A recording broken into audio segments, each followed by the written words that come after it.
되시길 주의 이름으로 축원합니다. 할렐루야. 선교학에서 얘기하는 얘기 중에 미시오데이다 하는 단어가 있습니다. 이건 하나님의 선교다 하는 뜻이에요. 하나님이 하나님의 일 하신다, 그런 뜻과 마찬가지입니다. 우리가 오늘날로 이야기하면 하나님의 일 하나님이 하신다 하는 그런 말씀입니다.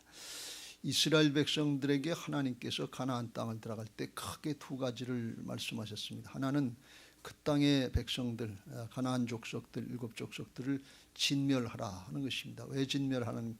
죄악으로 물들어 있기 때문에, 우상 숭배하고 음란하고 각종 죄악으로 물들어 있기 때문에 그냥 놔두면 너희들이 전염돼서 하나님의 백성의 삶을 살 수 없게 되겠다. 그래서 진멸하라고 그랬고, 가서 하나님의 말씀대로 잘 따르고 지키면서 믿음 생활 잘 해라. 그러면 하나님이 허락하신 복을 누리면서 주변의 사람들에게 저절로 증거가 되고 하나님 나라를 확장하는 제사장 국가가 되게 하실 것이다 하는 것이 하나님이 주신 약속의 말씀입니다. 그리고 하나님께서 그렇게 이루셨어요. 근데 우리가 성경을 통해서 보는 것처럼 이스라엘 백성들이 그걸 하지 않았어요. 그리고서 적당히 전쟁하다가 힘드니까 그쳐버리고, 그리고 또 거기 농경 문화에 그들이 앞섰다고 해서 바알과 아세라, 풍요의 신을 섬겨야 잘 사는 줄 알고 그것 따라가서 동화되기 시작했어요. 그래서 그 백성들이 더 잘 살고 더 좋게 한다고 한 그것이 하나님이 약속의 말씀대로 지키지 않으니까 이방 족속에게 자꾸 붙여주고 넘겨주고 그러니까 어려움을 당해서 있던 거 다 뺏기고 고통당하고 어려움을 당하는 그런 모습을 볼 수가 있어요. 하나님이 하나님의 일을 하시는데 하나님의 사람들을 통해서 하십니다.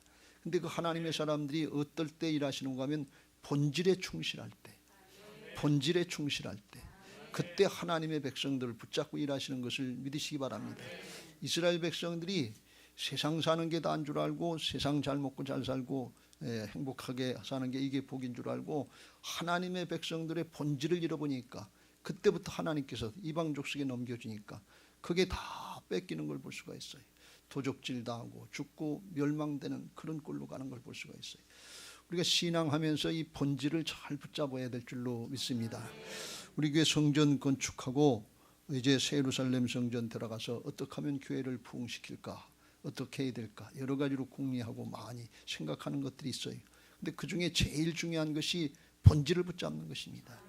예배 생활에 힘쓰고 예배하고 말씀 붙잡고 기도하게 하고 성령의 충만해서 복음 전도하는 역사에 이 본질에 충실할 때 하나님이 성령으로 역사하셔서 하나님의 일, 하나님이 하시는 역사들을 보게 하실 줄로 믿습니다.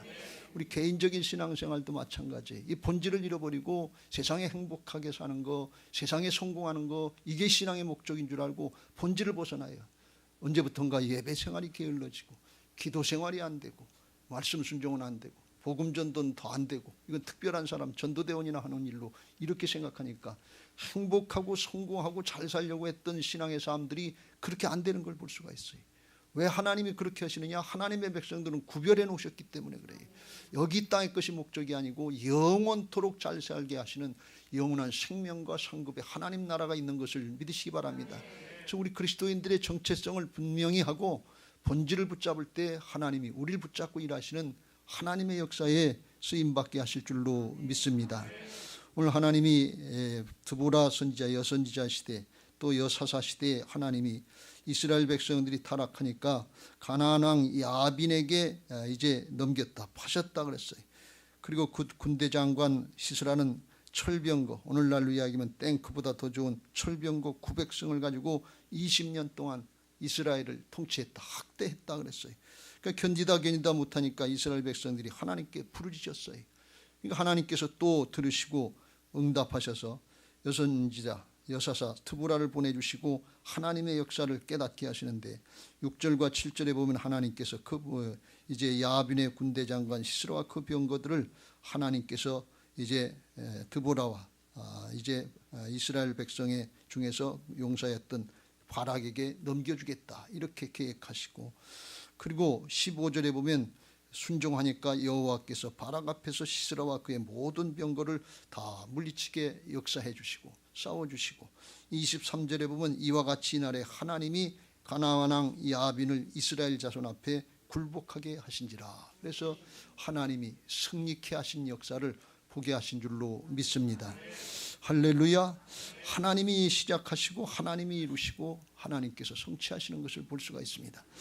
예레미야 33장 2절 3절 아주 그래서 유명한 말씀이고 중요한 말씀인데 우리 다 같이 함께 읽겠습니다. 시작. 이를 행하시는 여호와, 그것을 만들며 성취하시는 여호와, 그의 이름을 여호와라 하는 이가 이와 같이 이르시도다. 3절. 너는 내게 부르짖으라. 내가 내게 응답하겠고 내가 알지 못하는 크고 은밀한 일을 내게 보이리라. 할렐루야. 이번 주 한 주간 동안 우리 성도님들이 이 말씀 붙잡고 마음에 꼭 암송하시고 기도하시길 주의 이름으로 부탁드립니다. 부르짖어 기도하라 그랬어요. 왜? 이루시는 분은 하나님이시라 그런 말씀.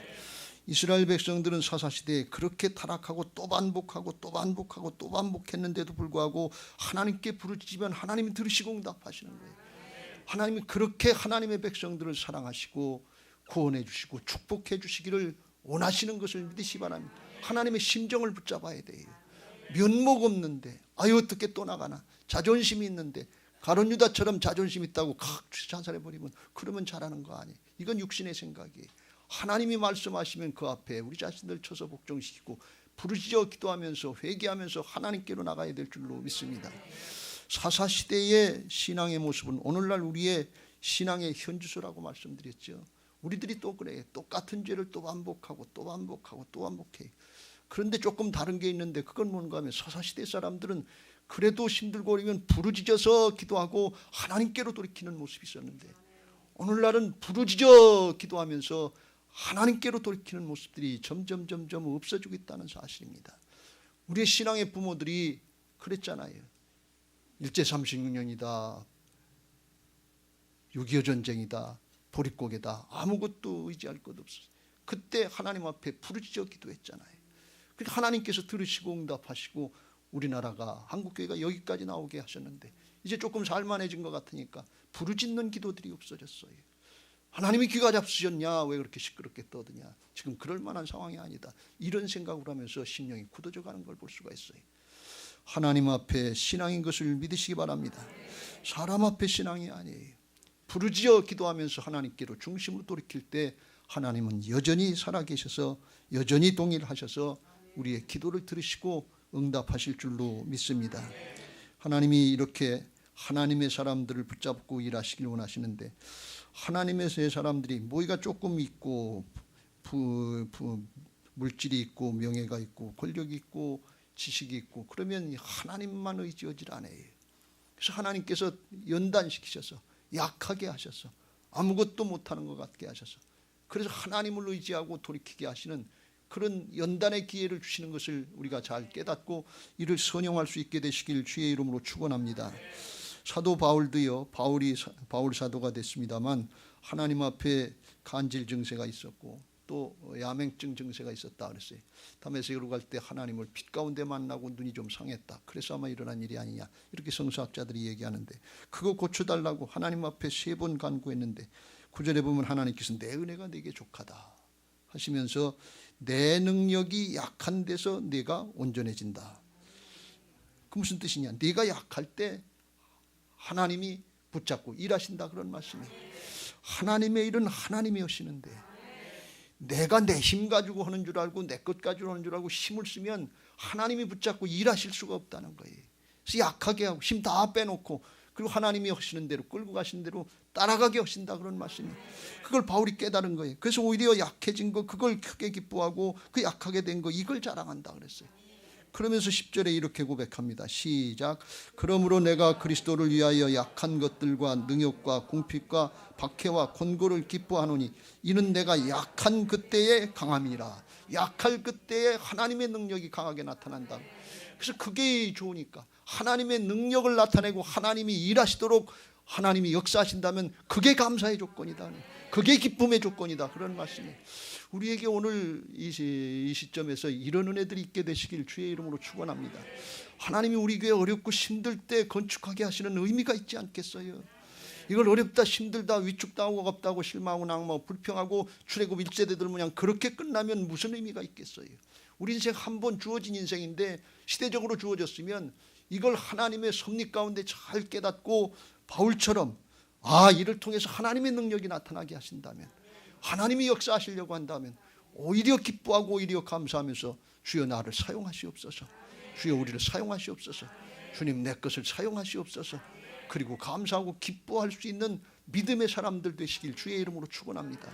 하나님이 언제 어떤 역사를 나타내실지 우리는 그걸 알 수 없어요. 때는 알 수 없어요. 그러나 하나 중요한 것은 뭔가 하면 그렇게 하려고 하는 내가 바뀐다는 거예요. 나 자신이 바뀐다는 거예요. 내가 믿음의 사람이 된다는 거예요.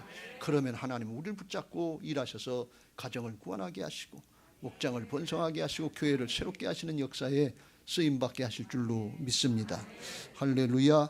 오늘 그런 은혜들이 있게 되시길 주의 이름으로 축원합니다. 하나님이 하나님의 일을 하시는데, 하나님이 하시는 역사는 우리 사람이 하는 거하고는 달라요.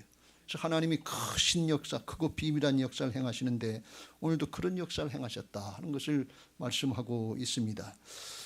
가나안 왕 야빈이 교만하고 이스라엘 백성들 20년간 학대하면서 자랑했던 건 뭔가 하면 철병거가 900대가 있다는 거예요. 오늘 성경의 역사에 의하면 이스라엘의 바로가 강성할 때 철병거가 1200대 정도 있었다는 역사적인 기록이 있다는 거예요. 강대국이 그랬으니까 이 조그만 가나안 땅에서 900대라고 하면 이건 아주 굉장한 무기인 거예요. 탱크 가지고 몰고 나가는 거예요. 그런데다가 시스라라고 하는 백전노장 같은 그런 장군이 있었기 때문에 그걸 의지하고서 아주 교만했던 거예요. 이스라엘을 학대하고 무시했던 거예요. 무기를 의지하고 사람을 의지했다는 거예요. 하나님을 의지하지 않았다는 거예요. 근데 그 모습이 하나님 앞에 아무 쓸데없이 무용지물이 돼버리고 속수무책으로 싹 없어지는 걸 볼 수가 있어요. 철병거 그거 가지고 이기려고 그랬는데 하나님이 이스라엘 백성들에게 바락에게 얘기해서 이제 무슨 산이라고 했어요? 거기 올라가라고 그럴 때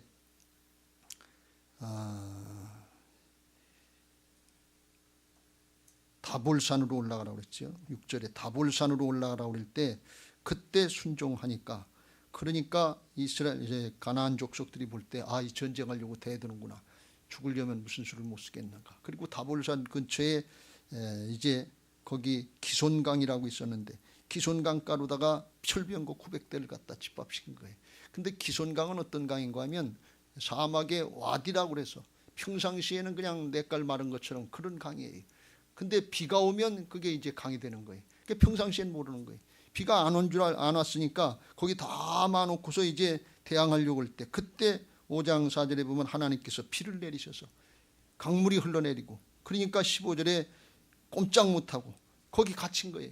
철병거들이 진흙탕이 돼서 갇히니까 오히려 더 해가 되는 거예요. 그냥 맨몸으로 싸웠으면 이길 수 있는데 꼼짝 못하고 있으니까 거기 이스라엘 백성들이 10,000명이 가서 달려들어서 죽이니까 다 죽게 되고, 그리고 그 시스라 하나, 적장 하나 걸어서 도망갔다 그랬어요. 그러니까 하나님 앞에 그 철병거가 무용지물이 되어버린 걸 볼 수가 있어요. 여러분, 하나님 앞에 내가 자랑거리 되는 거, 자랑단지 불붙는다고 그거 자랑할 거 아닌 거고, 하나님의 지혜를 의지하시길 주의 이름으로 축원합니다. 하나님을 경외하시길 주의 이름으로 축원합니다. 하나님을 경외하는 것이 지혜의 근본이다 그랬어요. 거룩하신 자를 아는 것이 명철이다 그랬어요.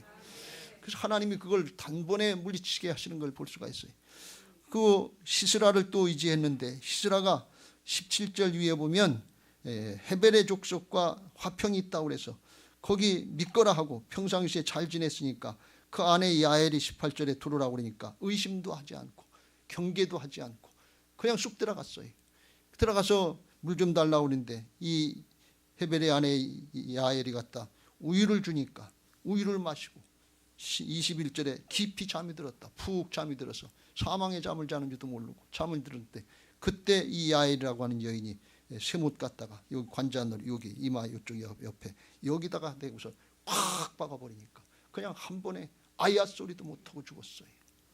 그렇게 강대한 철병거 900성, 그렇게 백전노장이었던 시스라, 이스라엘은 아무것도 아닌 것 같은데 하나님을 모르니까 하나님 앞에 무용지물이 되고 속수무책이 되는 것을 볼 수가 있어요. 이게 하나님의 나라의 역사인 것을 믿으시기 바랍니다.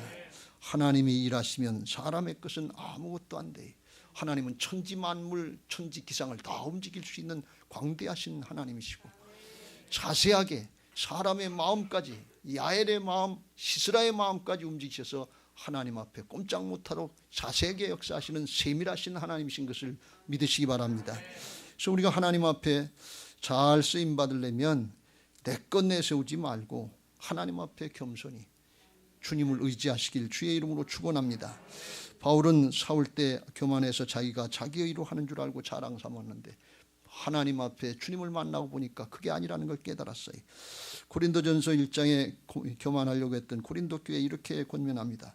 하나님의 어리석음이 사람보다 지혜롭고 하나님의 약하심이 사람보다 강하니라 그랬어요. 그래서 하나님 앞에 어떻게 해야 되냐? 그럼 하나님이 어떻게 역사하냐? 미련한 자들을 택하셔서 지혜 있는 자들을 부끄럽게 하시고 세상의 약한 것들을 택하셔서 강한 것들을 부끄럽게 하시고 하나님께서 세상의 천한 것들과 멸시받는 것들과 없는 것들을 택하셔서 있는 것들을 폐하려 하시나니 드보라와 야엘 이 여인들은 당시에 사람 대접도 못 받을 수 있는 그런 시대였어요. 그런데 하나님이 사용하시고 하나님 앞에 손에 붙잡히니까 그렇게 쓰임받게 되고 강대한 철병거 900승이다 아니면 시스라 같은 용맹한 장수다 그것도 물리칠 수 있도록 하나님이 일하시는 것을 믿으시기 바랍니다. 그래서 29절에 이렇게 말씀합니다. 왜 하나님이 이렇게 역사하시냐? 이는 아무 육체도 하나님 앞에서 자랑하지 못하게 하려 하심이라. 하나님의 나라의 역사는 특별히 영적인 역사고 뒤에서 방해하는 사단의 방해, 영적인 방해가 있기 때문에 하나님이 하시지 않으면 안 되는 거예요. 그래서 우리가 본질을 잡고 예배하고 기도하고 성령에 충만해서 복음 전도하려고 할 때 하나님만이 일하실 수 있는 것을 믿으시기 바랍니다. 그리고 하나님이 일하신 역사를 우리는 부지런히 증거해야 될 줄로 믿습니다. 이 하나님 앞에서 자랑하지 못하. 이 자랑한다는 건 무슨 뜻인가 하면 사람이 한 줄로 자기가 한 걸로 생각하고 하면 이건 자랑이 되는 거예요. 자기 의를 드러내는 거예요. 이건 교만이에요. 그런데 하나님이 이루신 역사, 하나님의 의를 증거해서 모르는 사람들을 깨우쳐주고 모르는 사람들도 그걸 믿고 하나님을 따르고 말씀을 따르게 하는 것은 간증이요 증거인 것을 믿으시기 바랍니다. 우리는 복음의 증인들 되어야 될 줄로 믿습니다. 부활의 증인들 되어야 될 줄로 믿습니다. 할렐루야. 이와 같이 하나님이 하나님의 사람들, 믿음의 사람들 붙잡고 일하셔서 대적자들도 물리쳐 주시고 사단의 방해도 물리쳐 주시는 것을 믿으시기 바랍니다. 그러니까 우리가 약하다, 힘들다, 어렵다 그런 것들이 우리의 마음속에 늘 가득 차 있는데 우리를 강하게 해달라고 하나님 앞에 요구하는 것들이 많아요. 근데 오늘 말씀을 통해서 가만히 보면 하나님 앞에 진짜 강해야 되는 건 물질이 강해지는 게 아니고 명예가 강해지는 게 아니고 권력이 강해지는 게 아니고 지식이 강해지고 인기가 강해지는 건 그게 더 풍성해지는 게 아니고 하나님 앞에 그런 것들은 약해져야 되고 믿음이 강해져야 된다 그런 말씀이에요. 믿음이 강해져야 된다 그런 말씀이에요. 이거 하나님의 나라의 역사, 영적인 역사는 역설이에요. 그래서 이걸 우리가 오해하기 쉬워요. 우리는 늘 기도할 때 하나님 내게 물질을 주시면 교회 건축 잘하겠습니다. 내게 능력을 주시면 하나님의 역사를 감당하겠습니다. 우리 자식들 잘 되게 하시면 하나님이 영광 받으시고 이렇게 하지 않겠습니까? 이런 기도를 늘 우리가 드려요. 근데 이게 세상적인 원리고 세상적인 논리 그리 아니하실지라도 해 하나님의 역사는 오히려 우리가 약해질 때 어려울 때 주님만 의지하려고 할 때 주님만 바라보려고 할 때 우리의 부모들 모양 하나님 내게 이 자식들 키울 능력이 없습니다. 재주가 없습니다. 하나님 맡아주시옵소서. 눈물로 기도하고 부르짖어 기도할 때 그때 하나님께서 한국을 세워주시고 한국교회를 세워주셨어요. 무슨 재주나 능력으로 한 게 아니에요. 우리가 이걸 잘 깨닫고 어렵고 힘든 이때에 뭘 더 주시옵소서 안 줘서 못합니다 하는 이런 원망이나 자책감 이런 거 갖지 마시고 하나님이 우리의 힘이 되시고 말씀이 힘이 되는 것을 믿고 믿음으로 주님 앞에 응답할 수 있게 되시길 주의 이름으로 축원합니다. 믿음의 사람들, 믿음의 강한 자가 되시길 주의 이름으로 축원합니다. 여호수아서 1장 6절 7절에 하나님이 여호수아에게 이걸 깨닫게 하십니다. 가나안 땅을 정복해야 되는데 거기는 기골이 장대한 안악자손들도 있고 여리고성 같은 견고한 성이 있어서 현실만 보면 들어갈 수가 없는 거예요. 그런데다 이스라엘 백성들은 모가지가 뻣뻣하다 그래서 말을 안 들어요. 겁과 두려움이 잔뜩 있어요. 그때 하나님께서 이렇게 여호수아에게 말씀합니다. 6절 강하고 담대하라. 너는 내가 그들의 조상에게 맹세하여 그들에게 주리라 한 땅을 이 백성에게 차지하게 하리라. 하나님이 일방적으로 그렇게 하게 하시겠다는 거예요. 네가 그렇게 했으면 좋겠다 이런 요망사항이 아니에요. 하나님이 그냥 그렇게 하시게 내가 널 통해서 할 거다 그런 말씀이. 그런데 너는 강하고 담대해라 그러면서 현상 보지 말고 강하고 담대해서 내가 너희를 이룰 역사에 쓰임 받아라 그런 말씀이. 그런데 그거 이전에 먼저 해야 될 게 있는데 7절 같이 읽겠습니다. 시작.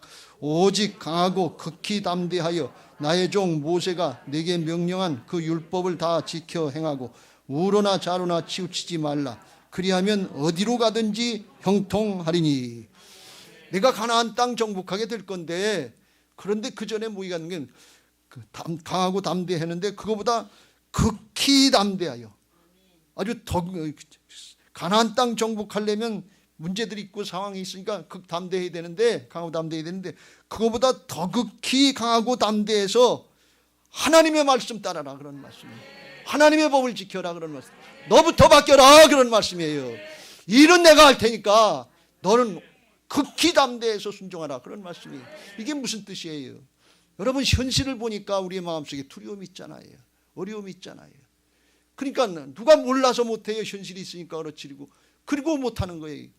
현실을 정복하고 이겨나가는 것이 강하고 담대하려면 그 이전에 하나님이 살아계셔 역사하시는 걸 믿고 따르기 위해서 더 극히 담대하고 더 극히 강대해야 된다 그런 말씀입니다. 이 이치를 잘 깨닫고 오늘 내게 적용하시길 주의 이름으로 축원합니다. 우리가 하나님 앞에 신앙하면서 이게 적용되면 하나님이 우리에게 놀랍게 역사하실 줄로 믿습니다. 하나님이 하시는 역사를 보게 되는데 우리도 자꾸 육신의 모습에 치우쳐서 육신의 기분, 감정, 육신의 판단, 계산 이거에 붙잡혀서 한 걸음도 더 앞으로 나가지 못해요. 그냥 현실 앞에 그냥 벽이에요. 그걸 우리가 해야 될 줄로 믿습니다. 우리가 결단하고 나가려고 그러면 이게 내 능력, 내 노력 가지고 되는 것이 아니고 성령의 능력, 하나님의 은혜로 되게 하실 줄로 믿습니다. 에베소 3장 16절 그의 영광의 풍성함을 따라 그의 성령으로 말미암아 너희 속사람을 능력으로 강건하게 하시오며. 우리 겉사람이 뭐 부귀나 부귀영화 권세 이런 것들이 있어서 그래서 강해지는 게 아니고 하나님의 역사에 쓰임 받으려면 성령의 능력으로 우리의 속사람이 건강해야 된다 말이지. 거듭난 새 사람, 영의 사람이 건강해야 된다는 말씀 앞에 아멘 하고 말씀 앞에 네 하고 순종할 수 있는 건강한 사람이 되어야 된다 그런 말씀이에요. 연약한 사람은 가서 싸울 수가 없어요. 영적인 전쟁을 못해요. 왜 우리가 전도하지 못하고 영적인 싸움을 하지 못하느냐? 속사람이 강건하지 못하기 때문에. 겉사람은 강건해요. 큰 소리 칠 수 있어요. 베드로가요 변화받기 전에는 죽을지언정 내가 주를 부인하지 않겠습니다. 주님 날 그렇게도 몰라요. 그리고 큰 소리 쳤어요. 그런데 그 밤에 예수님 3번 부인하고 도망갔어요. 왜? 속사람이 강건하지 못하기 때문에. 예수님 십자가에 달리는 것 같으니까 현상 앞에서 그냥 쭉 위축당하고 그냥 죽을까 봐 겁냈어요. 근데 성령 받고 나서 부활해 주님을 만나고 나서는 속사람이 건강해지니까 죽을지언정 그거 걱정하지 않고 나가서 복음 전도한 하나님의 사도가 된 것을 믿으시기 바랍니다. 오늘 우리에게도 이런 은혜가 있어서 하나님이 쓰시고자 하시는 대로 쓰임받을 수 있게 되시길 주의 이름으로 축원합니다. 오늘 드보라와 야엘이 그렇게 믿음의 강한 자로 여인으로 쓰임받았는데 그 믿음은 어떤 믿음이냐 하는 것입니다. 드보라는 뭘 하는 사람이냐? 여선지자다 그랬어요. 뭘 했냐? 5절에 가나안 족속들이 20년 동안 학대하고 핍박할 때 수탈하고 어렵게 할 때 그때 힘들고 어려울 때인데 그때 종려나무 아래에서 이스라엘 자손들을 재판했다 그랬어요. 드보라라고 하는 이름은 꿀벌이라고 하는 뜻입니다. 그러니까 부드럽다는 뜻입니다. 그런데 어렵고 힘들 때 가나안 족속들이 이거 좋아하지 않았을 텐데 그때 하나님의 말씀을 가지고 이스라엘 백성들을 이끌고 바른 길로 인도하는 그런 역사를 감당했다 그런 말씀이에요. 담대했다 그런 말씀이에요. 왜 그러냐? 지금 이스라엘 백성들이 고난을 당하고 핍박을 당하고 수탈을 당하는 이유가 뭔가 하면 철병거가 이 가나안 족속에 900성이 있고 시스라 같은 장군이 있어서 그런 것이 아니고 하나님이 가나안 족속에 넘겨주셨는데 왜 그런가 하면 우상 숭배하고 말씀을 거역하고 따르지 않기 때문에 그래서 하나님이 넘겨주신 거예요. 그러니까 그 반대로 회복되려면 철병거가 없어져야 되고 가나안 왕이 아빈이 죽어야 되는 게 마땅한데 그거 이전에 이스라엘 백성들이 하나님께로 먼저 말씀으로 돌이켜야 된다 그러니, 영적으로 돌이켜야 된다 그러니, 예배 자리부터 나와야 된다 그러니, 기도의 자리부터 나와야 된다 그러니, 하나님의 말씀을 전하는 복음의 자리로부터 그거부터 회복돼야 된다, 그런 말씀이. 그걸 담대하게 행했어요. 그랬더니 이 여인을 통해서 하나님이 음성을 들려주시고 직접 말씀하시고 깨워주시는 거예요. 6절, 드보라를 통해 내게 말하라고 하면서 여호와께서 이같이 명령하지 아니하셨느냐. 너는 납달리 자손과 스불론 자손 10,000명을 거느리고 다볼산으로 가라. 내가 야빈의 군대 장관 시스라와 그의 병거들과 그의 무리들을 기손강으로 이끌어 내게 이르게 하고 그를 내 손에 넘겨주리라. 하나님의 1차 계획이에요. 하나님이 이스라엘 백성들을 다볼산에 올라가게 하면 시스라가 이제 전쟁하려고 나올 텐데, 그때 그 옆에 있던 기손강가 마른 강가에 오면, 그러면 그때 내가 시스라하고 철병거 900성을 내 손에 넘겨주겠다. 이게 하나님의 계획이에요. 근데 그 얘기를 들은 바락이, 이스라엘 장군 바락이 그게 잘 안 믿어지는 거예요. 왜 그러냐? 어떻게 철병거 900성을 이길 수 있어? 20년 동안 통치를 당했는데 그거 어떻게 뒤집을 수가 있어? 아무리 생각해도 그게 믿어지지가 않는 거예요. 그러니까 9절에 8절에 이렇게 말씀합니다. 만일 당신이 나와 함께 가면 내가 가려니와 만일 당신이 나와 함께 가지 아니하면 나도 가지 아니하겠노라. 못 가겠습니다, 그런 얘기예요. 당신이 가면 당신이 그렇게 하나님의 말씀을 받았으니까 당신을 통해서 역사하실 걸 믿고 가지만, 그렇지 않고 나 혼자는 못 가겠습니다, 그런 얘기예요. 그러니까 온전한 믿음이 안 된 거죠. 그러니까 여기 드보라가 가겠다, 내가 반드시 너와 함께 가겠다, 그렇게 얘기하면서 9절에 이렇게 말씀합니다. 그런데 네가 온전히 순종하지 않아서 이번 싸움의 참다운 영광은 너한테 돌아가지 않고 또 다른 여인 야엘에게로 돌아갈 거다. 그래서 나중에 15절에 보면 철병거 900성이 기손강가에서 진흙탕에 다 이제 꼼짝 못하게 될 때 시스라는 혼자 걸어서 도망갔다고 그랬어요. 근데 7절 말씀에 보면 하나님의 허락은 뭔가 하면 야빈의 군대 장관 시스라와 그의 병거들과 그 무리들을 내 손에 넘겨주겠다고 그랬어요. 시스라까지, 적장까지 넘겨주겠다고 하시는 것이 하나님의 계획이었는데, 온전한 순종이 안 되니까 그게 바락의 손으로 넘어가지 않고 야엘의 손으로 넘어갔다, 그런 말씀이. 이건 우리가 여기서 잘 듣고 깨달아야 할 게 뭔가면, 하나님의 말씀을 들을 때 하나님의 음성으로 듣고 내게 주는 레마의 음성을 듣고 믿음으로 순종하시길 주의 이름으로 축원합니다. 로마서 10장 17절, 그러므로 믿음은 들음에서 나며 들음은 그리스도의 말씀으로 말미암았느니라 그랬어요. 드보라 선지자는 하나님의 음성을 직접 듣고 하나님이 그 말씀을 통해서 이루실 걸 믿고 그대로 선포했어요. 그대로 행했어요. 근데 바락이 생각할 때는 그건 당신에게 준 말이지, 자기는 하나님의 말씀으로 못 믿겠다는 거예요. 그래서 온전히 순종을 못했어요. 그러니까 하나님이 역사하시긴 하셨는데 온전한 역사가 안 되고 바락을 통해서 이루시려고 하나님의 역사는 바뀌어져서 그 다음에 야엘을 통해서 이루게 하시는 걸 볼 수가 있어요. 여러분, 이게 우리에게 주시는 음성인 줄로 믿습니다.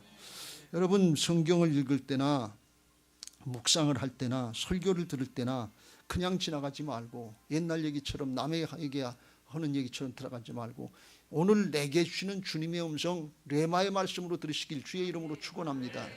내 사정 내 형편 모르니까 목사님이 나한테 그런 말씀하시지, 그건 목사님 생각이지 내 생각은 달라요, 이렇게 판단하고 그냥 넘어가지 말라, 그런 말씀이에요. 하나님이 저를 세우셔서 하시는 말씀 통해서 하나님의 음성으로 들으시고 믿음으로 순종하면 하나님이 영광 받으실 줄로 믿습니다. 그게 하나님이 하시는 말씀이에요.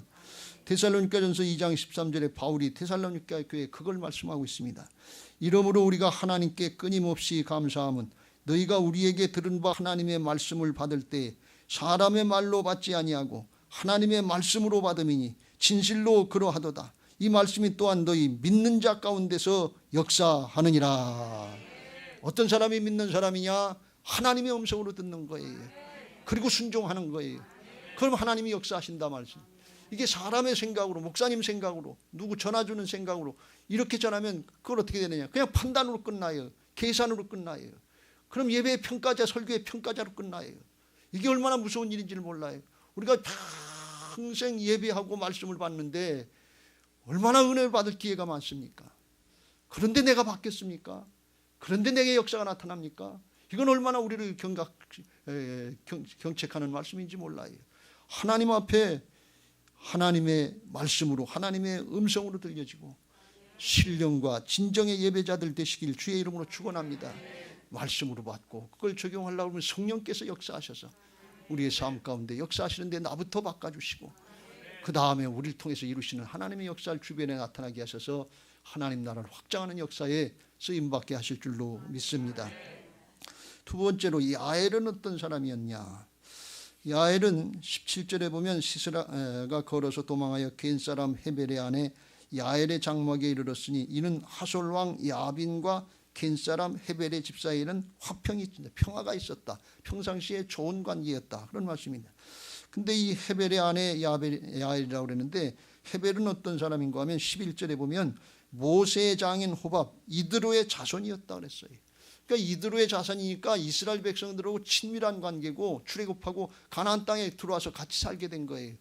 그런데 들어와서 살다가 보니까 가나안 족속하고 가까이 지내게 됐다는 거예요. 왜 그랬는가 하면 성서학자들에 의하면 이 겐 족속이 금속을 다룰 줄 알았다는 거예요. 그러니까 대장장이 같은 그런 걸 했던 모양이에요. 그러니까 가나안 족속들 이 하솔왕 야빈이 철기 문화가 발달했고 철병거가 900승이니까 그거 하는데 자기가 도움되고 연결되면 유익하잖아요.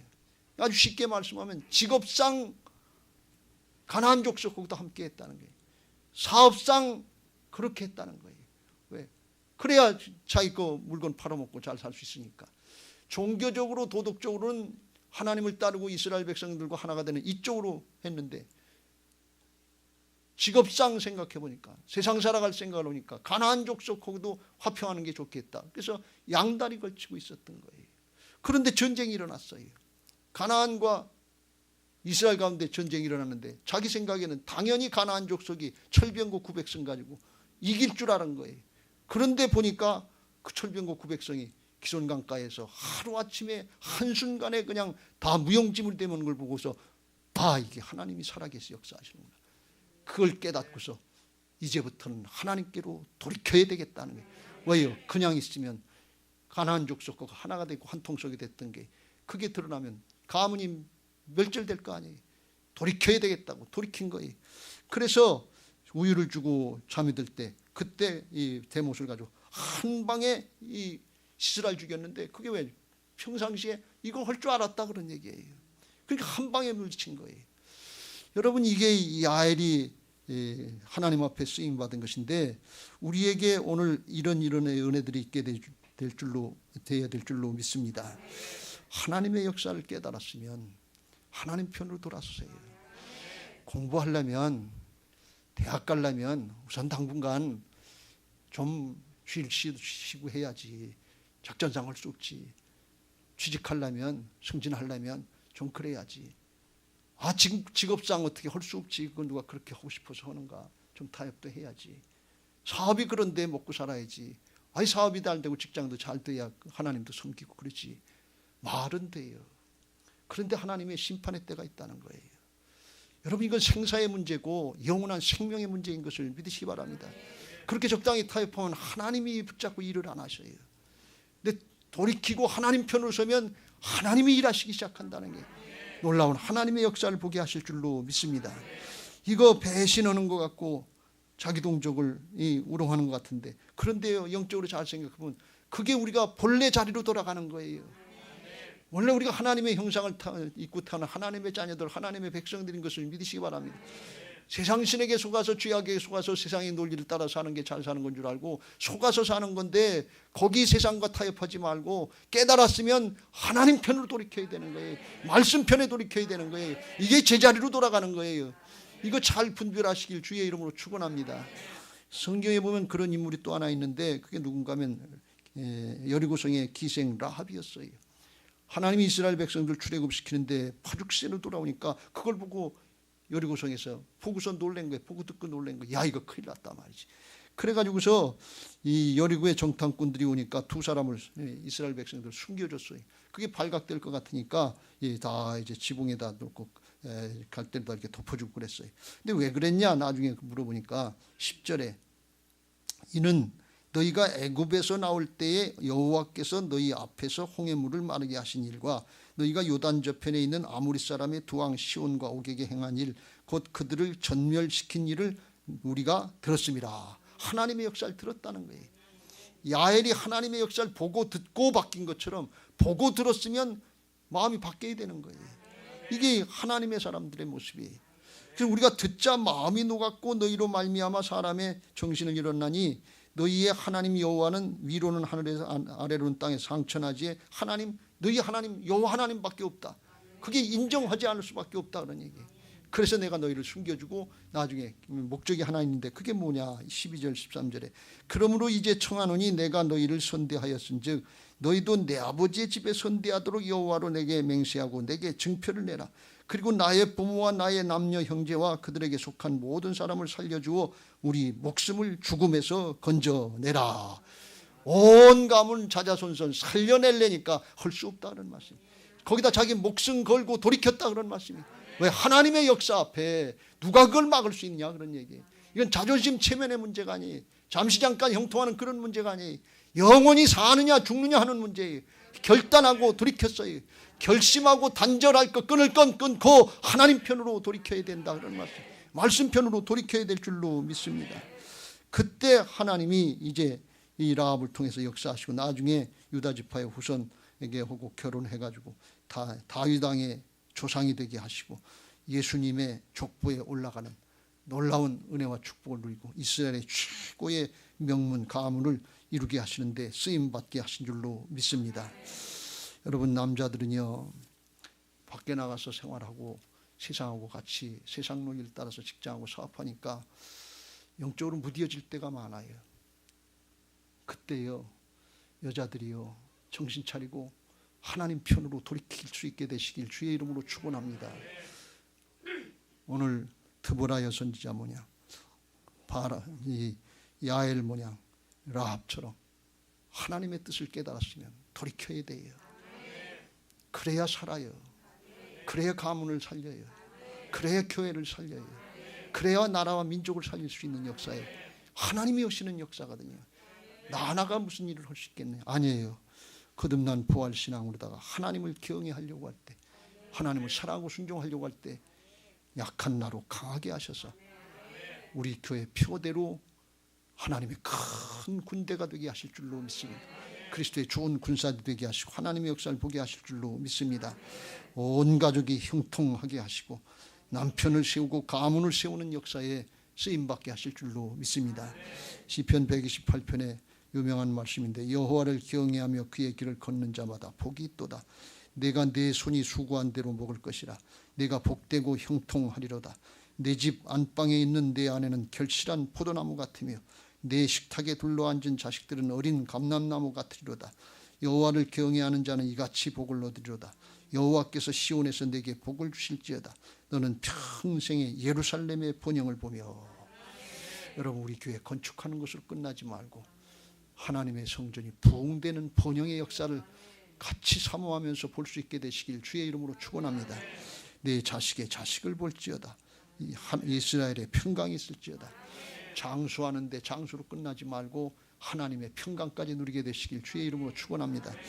제가 시편 128편을 볼 때마다 마음에 생각났던 것이 하나가 있는데 3절에 내 집 안방에 있는 내 아내는 결실한 포도나무 같으며.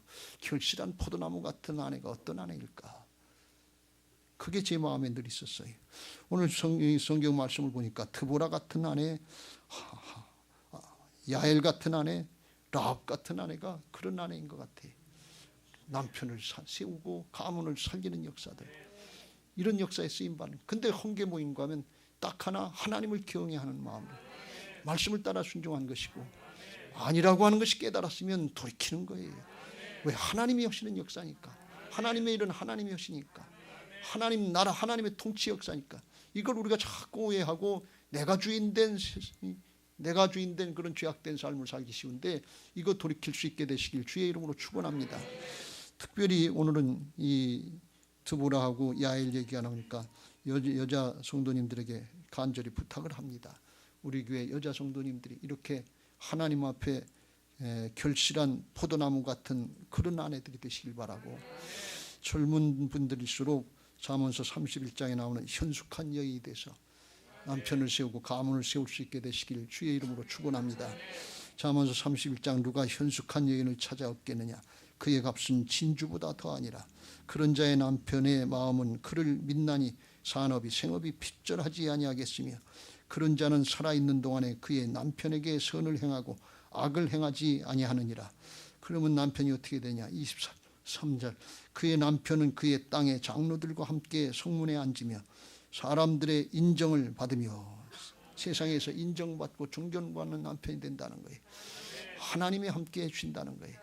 그런데 세상의 사람들만 그런 게 하시는 게 아니고 믿음의 사람들은 하나님 앞에 인정받고 하나님 앞에 존경받는 그런 남편들로 세워지는 애들가 있게 되시길 주의 이름으로 축원합니다. 28절 이후에 그의 자식들은 일어나 감사하며 그의 남편은 칭찬하기를 그랬어요. 자식들에게도 인정받는 아내가 그런 어머니가 되게 하신다. 남편에겐 당연하고 덕행 있는 여자가 많으나 그대는 모든 여자보다 뛰어나다 하느니라. 고운 것도 거짓되고 아름다운 것도 헛되나 오직 여호와를 경외하는 여자는 칭찬을 받을 것이라. 사정형편 두려워하지 말고 사람 두려워하지 말고 하나님을 경외할 때 하나님이 그렇게 하신다 그런 말씀이에요. 그래서 그 손의 열매가 그에게로 돌아갈 것이요 그 행한 일로 말미암아 성문에서 칭찬을 받으리라 그랬어요. 고운 것도 거짓되고 아름다운 것도 헛돼. 조금만 세월 지나 보면 고운 거 다 죄송합니다. 표현이 좀 거칠어서 쭈그렁방탱이 돼요. 아름다운 거 그것도 다 지나가요. 인생 한 번 사는데 잠깐만이겠어요. 그런데 성경의 말씀에 보면 베드로전서 1장 24절 25절에 모든 육체는 풀과 같고 그 모든 육체의 영광은 그렇게 좋았다고 하는 부귀영화 권세 풀의 꽃과 같다 그랬어요. 그래서 세월이 지나면 풀은 마르고 꽃은 떨어진다.